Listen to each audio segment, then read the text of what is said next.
জ্যোতিষীর মতো অতস কাজ দিয়ে গ্রহ নক্ষত্রের বিচারের মতো সংবিধানের ধারা বিশ্লেষণ করে যারা আমাদেরকে আইন বুঝাতে আসেন তাদের জন্য আমার করুণা হয়। আমি বুঝি না এইসব ধারা উপধারা উল্লেখ করে কি বলতে চান আপনারা? জুলাইকে অস্বীকার করতে চান? কিছু হয়নি জুলাইয়ে? পাখি গান গাহিতেছে, বাতাস বহিতেছে, নির্বাচন হইতেছে, আমি এমপি হইতেছি, এরকম ব্যাপারটা ছিল? আপনি কোথায় ছিলেন? আচ্ছা, যদি সংবিধানের কথা বলেন, সংবিধানের আর্টিকেল 7-এর কথা ভুলে গেছেন? একটা নির্বাচিত সরকার, তার আপনার ভাষায়, কনস্টিটিউশনের ভাষায়, যদি উৎখাত করে মিছিল করে 5ই আগস্টে সবাই তখন রাষ্ট্রদ্রোহী, নির্বাচিত সরকারকে উত্থানের দায়ে প্রত্যেক জুলাই বিপ্লবী ছাত্র জনতা সবাই, বাংলাদেশের যত কোটি মানুষ আছে আওয়ামী লীগ ছাড়া, প্রত্যেকেই তখন রাষ্ট্রদ্রোহী, প্রত্যেকের ফাঁসি হবে। আর এই আন্দোলনের মাধ্যমে নির্বাচিত সরকার হটিয়ে নতুন নির্বাচন করে যারা ক্ষমতায় গিয়েছে, যারা বিরোধী দল হয়েছে, যারা ভোট দিয়েছে, প্রত্যেকেই রাষ্ট্রদ্রোহিত হওয়ার কথা। কিসের ব্যাখ্যা দেন আমাদেরকে? আবার বলেন রোমান্টিসিজম। আপনারা কোথাকার কোন কুতুব হয়ে গেছেন আমি তো বুঝি না। যে তরুণেরা রক্ত দিয়ে মুক্তি দিল তাদের বিপ্লবকে বলছেন রোমান্টিসিজম, তাদেরকে বলছেন আবেগ। আবেগ না থাকলে রাজপথে গুলির সামনে আবু সাইদরা বুক পেতে দেয়? সংবিধানের ধারা মুখস্থ করার জন্য সে গুলির সামনে বুক পেতে দিয়েছিল? লজ্জা, জাতির জন্য লজ্জা, এক অভূতপূর্ব। এই দ্রাবিড় বাংলা, এই বাংলার পেছনের ইতিহাস জানতে হবে। পাল বংশ, সেন বংশ, গুপ্ত বংশ, মৌর্য বংশ, এরপরে বাংলায় মুসলিমদের আগমন, সুবে বাংলা, কিভাবে ধাপে ধাপে বাংলা এই পর্যায়ে এসেছে। আপনি শুধু শুধু একটা যুদ্ধের কথা বলছেন, কেন 47-এর কথা বলছেন না? কেন সিপাহী বিদ্রোহের কথা বলছেন না? কেন পলাশির যুদ্ধের কথা বলছেন না? পলাশির যুদ্ধকে যদি আমি আমার ইতিহাস ধরি, তাহলে বাংলা, বিহার, উড়িষ্যা তো আমার থাকার কথা ছিল। তা আপনি শুধুমাত্র একটা যুদ্ধের কথা বলছেন। অতীতের গুলো তো অতীত, জুলাই হচ্ছে বর্তমান। আমরা বর্তমানে দাঁড়িয়ে আছি। অতীত আমার অনুপ্রেরণার উৎস। কখনোই 71-কে 24-এর মুখোমুখি দাঁড় করানো উচিত নয়। দুটাই আমার ইতিহাসের অমর অংশ। কিন্তু একটা অতীতে আমরা পেরিয়ে এসেছি, সেটার মধ্য দিয়ে একটা স্বাধীন ভূখণ্ড পেয়েছি, যদিও সেটা ছোট ভূখণ্ড। বাংলা, বিহার, উড়িষ্যা সহ তো আমাদের থাকার কথা ছিল। একটা পর্যায়ে এসেছি, কিন্তু সেটাকে ফাংশনাল করার জন্য আজকের বর্তমান হচ্ছে জুলাই। আমরা সেই বাস্তবতায় দাঁড়িয়ে রাষ্ট্রটাকে এক অনন্য উচ্চতায় নিতে চাই, যেখানে ফেসবুক পোস্ট ডিলিট করো, নইলে পরে সমস্যা হবে। এই যে সংস্কৃতি ছিল 17 বছর, সেগুলো কি আমরা পার হয়ে আসিনি? এই যে ঐতিহ্য, আমি কথা বলছিলাম, মধুর ক্যান্টিন ঢাকা বিশ্ববিদ্যালয়ের ঐতিহ্য আছে বলে এখানে যত ঝুল বালি আছে, এগুলো তো আমার ঐতিহ্যের অংশ না। এগুলো মুছে ফেলতে হবে তো আমার। আজকে যে মধুর ক্যান্টিনের চেয়ার টেবিল দেখছি, এগুলো এখানে থাকার কথা নয়। এগুলো আধুনিক সাজে সজ্জিত হওয়া উচিত। 20 শতাব্দীর শেষের দিকে যাচ্ছি। দুনিয়ার ইউনিভার্সিটিগুলোতে দেখেন তারা কোন জায়গায় আছে। আমি এখনো 60-এর দশকের চেয়ার টেবিল নিয়ে গর্ব করছি, এটা আমার ঐতিহ্যের অংশ নয়। এই ঐতিহ্য অবশ্যই, কিন্তু এখন এটা আধুনিক হওয়ার সময় এসেছে। পেছনের কথা বলার আর সময় নেই। আমরা এই রাষ্ট্রকে দেখতে চাই ভয়হীন। কেউ গুম হয়ে যাবে না। আপনি গুমের আইনটা বাতিল করে দিলেন, তার মানে কি ভবিষ্যতে গুম করা বৈধ? বলছেন আপনারা নতুন করে আইন করবেন, ওই করছেন না তো। যে অন্তর্বর্তীকালীন সরকার যে আইনটা করেছিল, সেই আইনটা তো আজকে আপনাদের ক্যাবিনেটের 2 জন মন্ত্রী সেই সময়ে ওই ক্যাবিনেটের সদস্য ছিলেন, তারা মিলে করেছিলেন। তো তারা কেন, তারা আপনার দৃষ্টিতে যদি তারা ভুল করে থাকেন, তাদেরকে ক্যাবিনেট থেকে তাহলে চলে যাওয়া উচিত। তারা মিলেই তো এগুলো করেছিলেন, ভুলে গেলেন কেন? আপনারা জুলাই অভ্যুত্থানে যে রক্তদান হয়েছিল, যে চেতনার কারণে যে অন্তর্বর্তীকালীন সরকার গঠিত হয়েছিল, কি কথা ছিল? 3টা মেজর কাজ করবে। একটা হচ্ছে রাষ্ট্রের প্রয়োজনীয় সংস্কার, আরেকটা ছিল যারা এই 17 বছরের গুম খুন করেছে এবং জুলাই মাসে মানুষ হত্যা করেছে, গণহত্যাকারী, তাদের বিচার। তৃতীয় ছিল একটা সঠিক এবং সুষ্ঠু নির্বাচন। তৃতীয়টা করেছে, বাকি 2টা কিন্তু করতে দেননি আপনারা, বা করা হয়নি। এই প্রতিশ্রুতি যদি ভুলে যাই আমরা, তাহলে বাংলাদেশে এই রকম গুম খুনের সংস্কৃতি আবারও ফিরে আসতে পারে। আমরা যে কোনো মূল্যে এই সংস্কৃতি আর ফিরে আসতে দেয়াটা অ্যাফোর্ড করতে পারবো না। আমরা বারবার বলছি যে বাংলাদেশে আর গুম খুনের সংস্কৃতি ফেরত আসতে দেয়া যাবে না। বাংলাদেশে মত প্রকাশের স্বাধীনতা আর বাধাগ্রস্ত করার দিন, সংস্কৃতি, রাজনীতি ফিরে আসতে পারবে না। ডিজিটাল নিপীড়ন ফিরে আসতে পারবে না। এই দেশে ভিন্ন মত প্রকাশের জন্য একে অপরকে ট্যাগ দেয়া, হত্যা করা, হত্যাযোগ্য করে তোলা, এই সংস্কৃতি আর ফিরে আসতে পারবে না। এবং সেটা যদি করতে হয়, তাহলে পুরোপুরি জুলাইয়ের স্পিরিটকে ধারণ করতে হবে।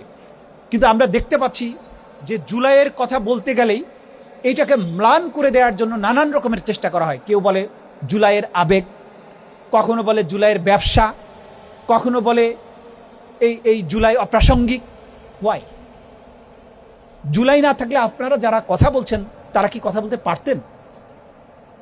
এটার অর্থ কি এইরকম যে এই জুলাই যেহেতু তরুণদের নেতৃত্বে হয়েছিল, সুতরাং আমরা তাদের অবদানকে স্বীকার করি না। এটা তো হওয়া উচিত নয়। সম্মিলিতভাবে এই জাতি যে রক্তক্ষয়ী প্রচেষ্টার মধ্য দিয়ে আজকের এই পর্যায়ে এসেছে, এই তরুণদের আত্মদানকে যদি স্বীকার করা না হয়, মর্যাদা দেয়া না হয়, তাদের স্বপ্নকে বাস্তবায়ন না করা হয়, তাহলে ভবিষ্যতে এই জাতিকে রক্ষা করার জন্য কিন্তু কেউ আর বুক চিতিয়ে দাঁড়াবে না, এটা মনে রাখতে হবে। বীরদের সম্মান দিতে না পারলে বাংলাদেশে আর কোনো বীরের জন্ম হবে না। প্রতিদিন কিন্তু রাস্তায় রক্ত দেয়া যায় না। বিপুল প্রত্যাশা ছিল এই নির্বাচিত সরকারের উপরে, কিন্তু ক্রমান্বয়ে কিন্তু সেই প্রত্যাশাগুলো ফিকে হয়ে আসছে। আমরা চাই না এই জুলাই বিপ্লবের মাধ্যমে যে সরকার ক্ষমতায় এসেছে তাদের বিরুদ্ধে আমাদের কোনো কথা বলতে হোক, সেটা সরকারি দল হোক, বিরোধী দল হোক, আমরা তাদের বিরুদ্ধে কথা বলতে হোক এরকম দিন চাই না। কারণ এই সরকারটি একটা রক্তক্ষয়ী অভ্যুত্থানের প্রচেষ্টার মধ্য দিয়ে কিন্তু এসেছে। সুতরাং আমরা চাইব বাংলাদেশ সকল মানুষের জন্য বসবাসযোগ্য একটি বাংলাদেশ হোক, বাংলাদেশ নিপীড়ন এবং ভয়হীন একটি রাষ্ট্র হোক। বাংলাদেশে কোনো রাষ্ট্রীয় সংস্থা, পুলিশ বাহিনী হোক, অন্য কোনো বাহিনী হোক, তার নাগরিকদের গুম করে গোপন কারাগারে আর কখনো বন্দী করার দুঃসাহস না দেখায় এমন কোনো সরকার বাংলাদেশে না হোক যারা শুধুমাত্র ক্ষমতায় অধিষ্ঠিত থাকার অসৎ উদ্দেশ্যে জাতির তরুণ, জাতির নাগরিকদের বুকে নির্বিচার গুলি চালিয়ে জুলাইয়ের মতো হত্যাকাণ্ড করবে। এরকম দিন বাংলাদেশে আর কখনো ফিরে না আসুক। এটাই হচ্ছে আজকের জুলাইয়ের চেতনা। এই চেতনার কথা যখনই বলা হয় তখনই পেছনের স্বাধীনতা যুদ্ধের কথা টেনে নিয়ে আসেন। স্বাধীনতা যুদ্ধ আমাদের ইতিহাসের স্বর্ণালী অধ্যায়, কেউ অস্বীকার করে না। কিন্তু বর্তমান হচ্ছে জুলাই। ৭১ সাল থেকে পরবর্তী ৫৬ বছর পার হয়ে এসেছি, ৫৫ বছর পার হয়ে এসেছি।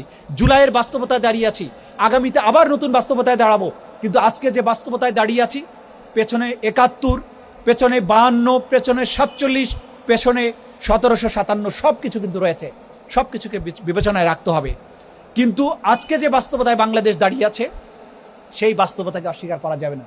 আমাদের শহীদদের রক্তের দাগ কিন্তু এখনো শুকায়নি।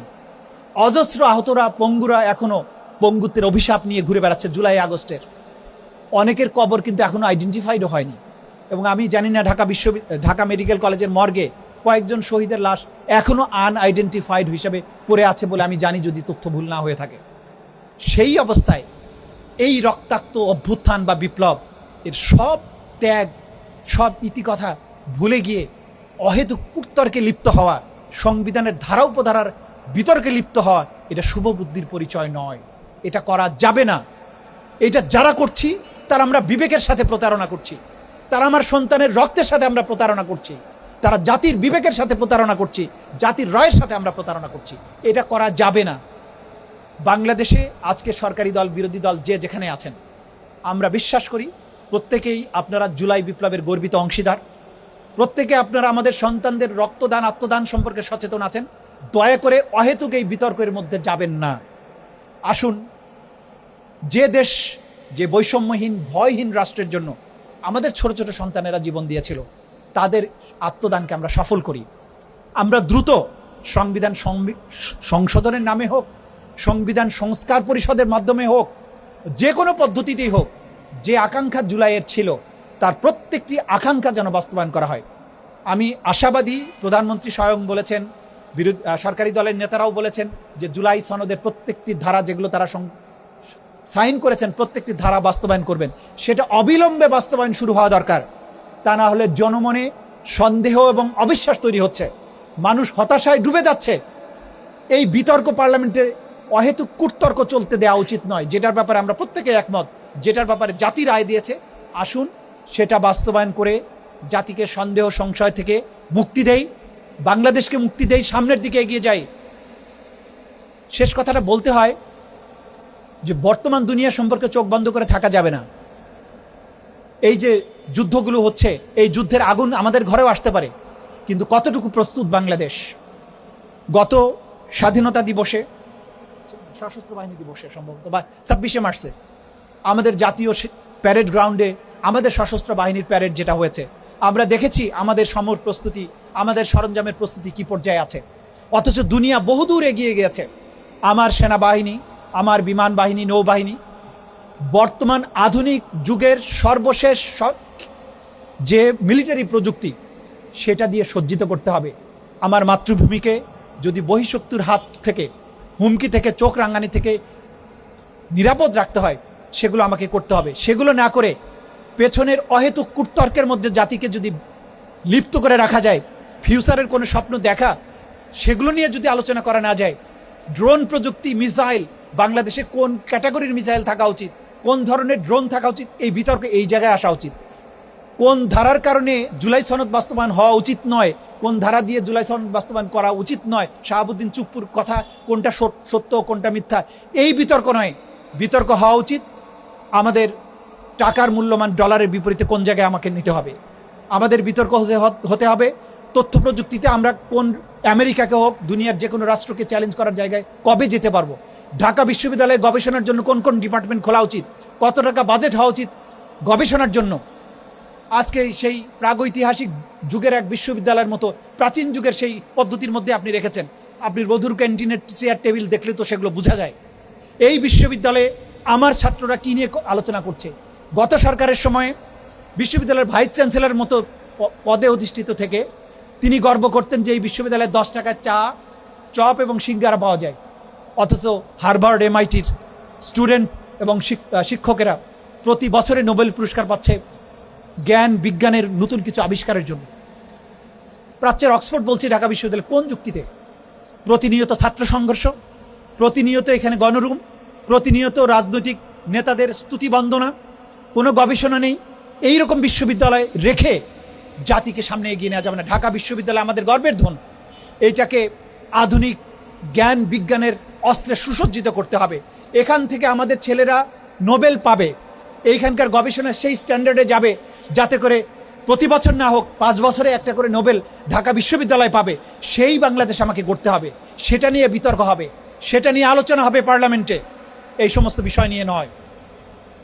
আসুন আমরা জাতিকে সেই পর্যায়ে নিয়ে যাই।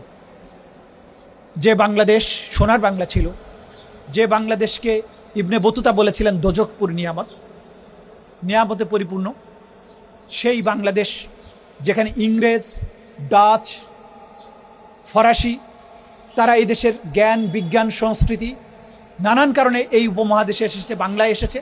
আবার সেই বাংলা সেই সুনামে ফিরে আসুক, যেদিন বিদেশেরা ঢাকা বিশ্ববিদ্যালয়ে পড়তে আসবে তার শিক্ষার উৎকর্ষের জন্য, তার পজিশনের জন্য, সংস্কৃতির জন্য। বাংলাদেশে পড়তে আসবে বাংলাদেশের সায়েন্স টেকনোলজির উন্নতির জন্য। সেরকম একটি বাংলাদেশ আসুন আমরা করি, সেটাই আমাদের জুলাই শহীদদের স্বপ্ন ছিল। সবাইকে ধন্যবাদ জানিয়ে জুলাই শহীদদের স্বপ্ন বাস্তবায়নের সাথে সবাই ঐক্যবদ্ধভাবে কাজ করার জন্য অনুরোধ জানিয়ে আমার বক্তব্য এখানে শেষ করছি। খোদা হাফেজ। বাংলাদেশ জিন্দাবাদ।